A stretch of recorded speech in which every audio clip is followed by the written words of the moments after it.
Do you have the feeling that there is more and more war in the world? Are you afraid that you and your children could one day be affected? Anarchy reigns worldwide. That means everyone can do what they want. There are no laws. Wait, there are no man-made laws. The law of nature still applies, of course. And that brings us to the problem. The law of the jungle applies. The rule of the strongest. Do you also have the feeling that countries behave like lawless animals? They attack each other to expand their territory. Whoever wins gets to decide everything there. Trillions are spent on the military, so just that one country can invade the other and exploit it. Criminals only need to flee across the border and they are safe.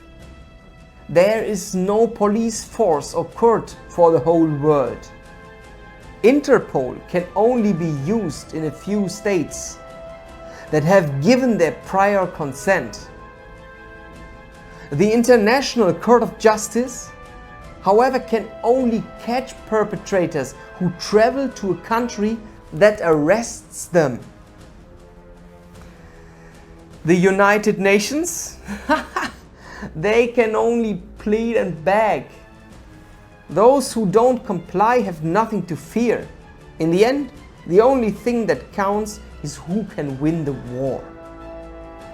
So much for the law of nature.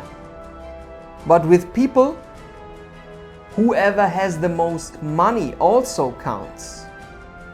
Internationally, the law of the richest applies. Governments can be bought through national debt. Companies can be bought through shares. And trade unions can be disempowered by relocating. Of course, only to poorer countries with lower rights for employees. And do you think things would be completely different in the European Union? Far from it. The European Union is really good at it. Heads of government and ministers play parliamentarians there. Government posts in the European Union are Commission President and Council President. They are appointed in secret. Not a trace of democracy. Only appearances are kept up with the European elections. But if you take a closer look, you can see that no state power emanates from this parliament. It shares legislative power with the European Union Council of Ministers, the Committee of the Regions, the European Economic and Social Committee, and the European Commission, none of whose members have ever been elected at the European elections. This is how European law is created, which in case of doubt can break the laws in your country. And elections for parliament actually also have the function of producing governments with ministers who then run the state authorities. This is called executive power. I don't know when the gentlemen in Brussels will notice. Enough European democratic deficits for today. The decisive factor is that citizens are being played off against each other in the European Union. Poorer countries in the East should remain poor so that cheap production can take place there. European trade unions, not applicable. European minimum wage, not applicable. European standards for farmers, teachers, etc., not applicable. And by European, I don't mean similar across Europe, but the same across Europe. Why has so little happened in the last 70 years?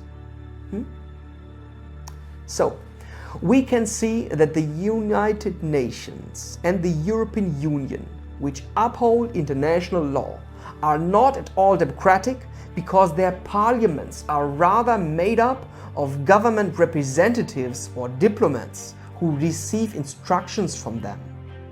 The opposition is not represented in these forms at all. And secondly, the world's population has never voted on this international law. This is just to make people believe that something would be done for them. We don't know who is doing what. The agreements are made in secret. And have you ever asked yourself why there are still so many developing countries, despite all the development aid? This money has been flowing for decades. Unfortunately, every country and thousands of organizations do their own thing. Worst of all countries do a little bit everywhere at the same time. Unfortunately, it gets even worse. The industrialized countries buy things in their country and send them to the developing country as development aid, so that the developing country then has to buy spare parts from the industrialized country, becomes dependent, and the profits always remain in the industrialized country. So the poor stay poor and the rich get richer. Now you know also where the causes of flight come from. But what happens to the refugees is even worse.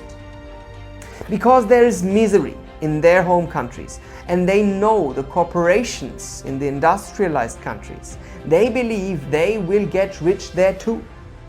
So they set off. Only the strongest survive this dangerous journey. And these are precisely the people the industry wants. After all, the industrialized countries have made their own populations unhappy, poorly paid, run down schools, and destroyed family businesses. It's obvious that people don't want to have any more children in these conditions, isn't it?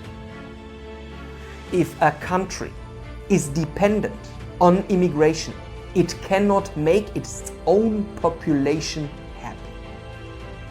That's the truth that nobody wants to say.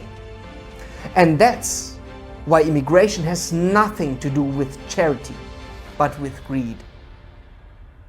If you are looking for a foreign policy that prevents wars, develops countries, and avoid the causes of flight, then watch the next video and read the book Handover of Power, especially the volume Foreign Affairs, or my novel Life in the New World. Be a part of it. Let's stay together.